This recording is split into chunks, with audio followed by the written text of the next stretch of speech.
Good morning students. बच्चों, हम class 8 की ज्योग्राफी का चैप्टर नंबर 4 पढ़ रहे थे, एग्रीकल्चर। तो इस चैप्टर को हमने काफ़ी सारा ख़त्म कर लिया था, farm system, type farming, subsistence farming. तो आज हम पढ़ेंगे इन intensive subsistence agriculture.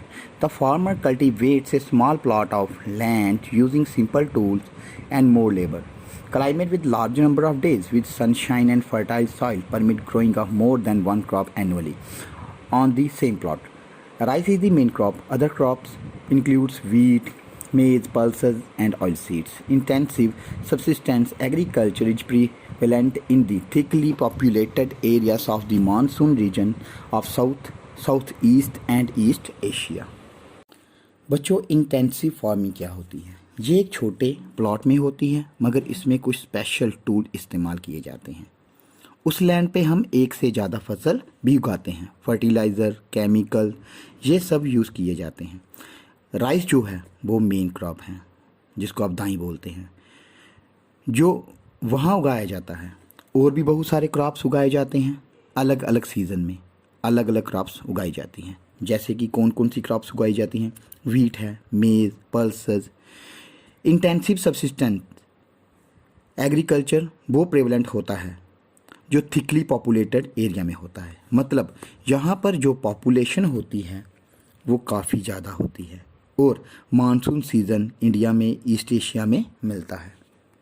Primitive subsistence agriculture includes shifting, cultivation and nomadic herding. Shifting cultivation is practiced in the thickly forested areas of Amazon basin, tropical Africa, parts of Southeast Asia and Northeast India. These are the areas of heavy rainfall and quickly regeneration of vegetation. A plot of land is cleared by felling the trees and burning them. The ashes are then mixed with the soil and crops like maize, yam, potatoes and cassava are grown. After the soil loses its fertility, the land is abandoned and the cultivator moves to a new plot. Shifting cultivation is also known as slash and burn agriculture. बच्चों, primitive subsistence agriculture में क्या होता है? Shifting cultivation में ये कहाँ कहाँ पर है? Amazon basin, tropical Africa, parts of south east Asia, Asia में, नॉर्थ ईस्ट इंडिया में। इन एरिया में क्या होता है? रेनफॉल काफ़ी ज़्यादा होती है। इससे जो वेजिटेशन है वो दोबारा से उग जाती है।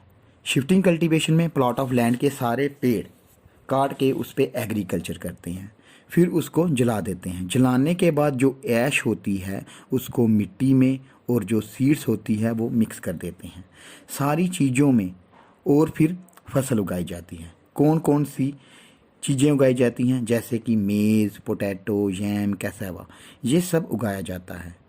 फिर कुछ टाइम बाद जब सॉइल की फर्टिलिटी ख़त्म होने लगती है तो उस लैंड को छोड़ दिया जाता है और फिर नए प्लॉट में जाया जाता है।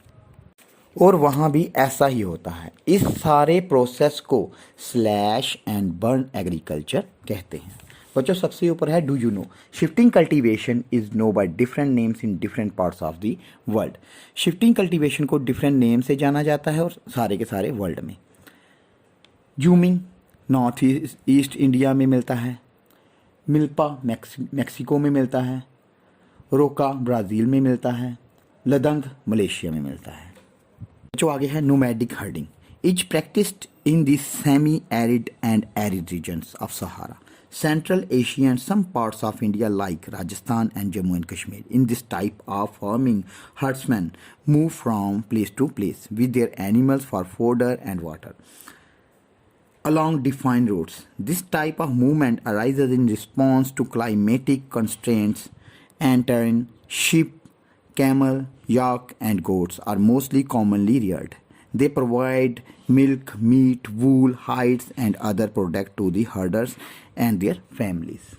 बच्चों, नोमैडिक हर्डिंग प्रैक्टिस की जाती है सेमी एरिड और एरिड रीजन ऑफ सहारा में, सेंट्रल एशिया में भी, parts of India like Rajasthan, Jammu and Kashmir.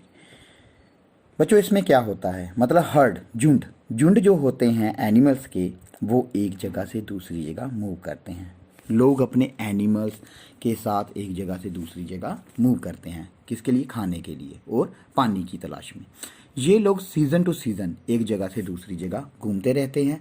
इस तरह का जो मूवमेंट होता है वो टेरेन पे और क्लाइमेट पे मैटर करता है। और कौन कौन से जानवर होते हैं जो जब ये मूवमेंट करते हैं, उसमें कौन कौन से जानवर होते हैं? शीप होता है, कैमल, यॉक एंड गोट्स, ये पाले जाते हैं और रियर किए जाते हैं।